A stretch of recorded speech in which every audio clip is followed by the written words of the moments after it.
The children will write about Children's voices learning to read. sand, bus. It is a skill they struggle to acquire.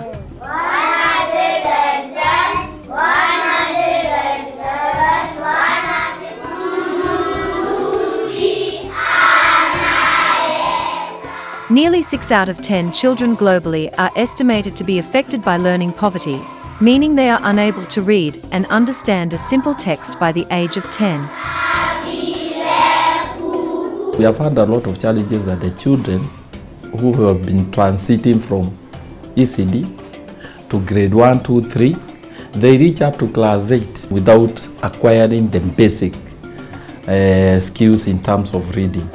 From our research, we realized that our foundation learning has gaps, and so we took up the initiative of looking at some of the methodologies and things we can do to improve reading among our learners. We asked ourselves, what is it that we can do in our country to help us achieve that kind of a milestone in foundational learning? And we had a number of stakeholders from Kirinyaga. So they said that they would want to start an initiative that are going to help us achieve the 100% gain in literacy and numeracy at the foundational level. We shall celebrate being Sobral of Kenya.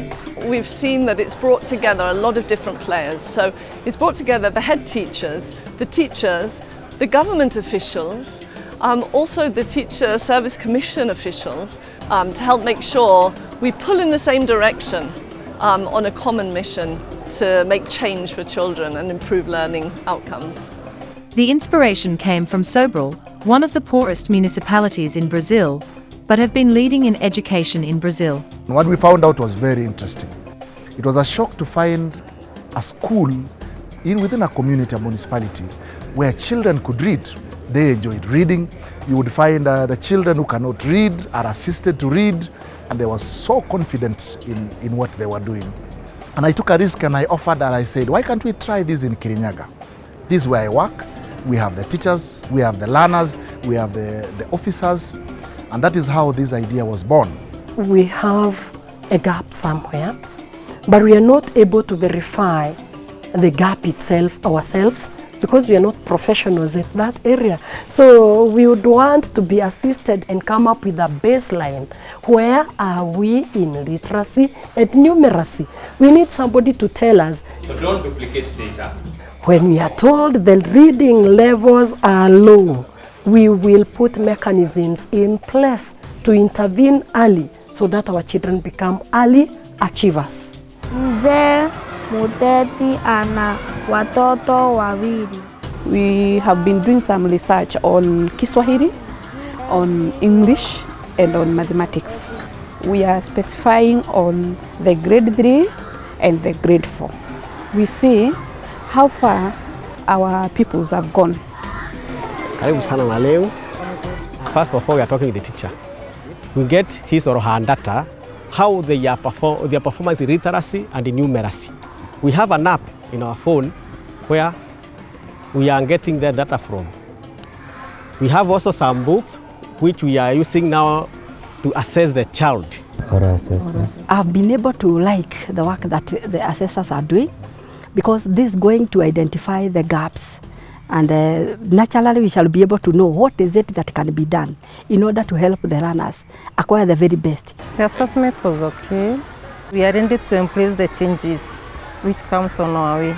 We know now on average only 4 out of 10 or 40% of those in grade 4 are able to read at grade 3 level, meaning that 60% progresses to grade 4 without having acquired the foundational literacy and numeracy. And so this is going to be an experiment. If it works in Kirinyaga, we know it will work in many other places. This is a government-led initiative that has been approved by the County Education Board. In foundation level, we emphasize on English, Kiswahili, and mathematics. If a learner knows how to read and write in English, all the other subjects will come in well.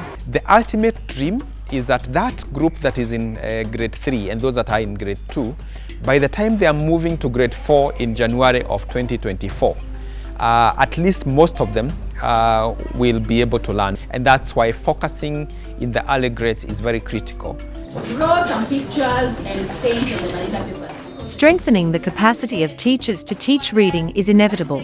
We trained more teachers on how to teach reading in class because we want our learners to know how to read, and now give them more methods of teaching and innovative ways of teaching how to read. The importance of what? Of colors. Is that okay? I use various methods of teaching. One of them is discussing with the children, forming groups. Then the other one, we use question and answer method. Then we also dialogue with the student. We are dramatizing with the students. So training that child to talk, maybe in English or Kiswahili, it is very important, because if that child learns how to speak in Kiswahili and English, the child is able to interact with other pupils. Teachers are able to identify the remedios for the learners. But without teaching aids or simply teaching materials, children may not find education interesting. It will just be abstract. We have the charts, we have the visuals, such that every learner, whether a slow learner, will be in a position to learn and acquire knowledge. Nevertheless, we have done a lot of improvisation. When we went to that class, you found improvised materials. That one talks a volume. They gave us materials to prepare teaching aids, and we have prepared teaching aids and learning materials that are currently in use in our schools. So we are moving away from teacher-centered to learner-centered. We want the learners to be actively involved in the teaching and learning process. Number 10. That is why, as head teachers, we are pledged to give any support that is necessary to make this program succeed. It's an art of involving parents and children in learning. Teachers have become dynamic. They encourage children to bring materials for learning from home. Teaching learning aids simplify learning, and the teacher becomes just a facilitator. So the three stones become all rounded, and when we put the parent in between, it is super. Kirinyaga has made a decision that by 2026, all children will be reading fluently with comprehension by grade 3. It's a big dream that we want to see one day anybody will be coming to Kirinyaga, they'll not be going to Sobral to come and see how children from a community can read. Tena? Here in Kirinyaga, foundational learning is exactly what it sounds like. The foundation of a child's education, the building blocks for a life of learning key to national development.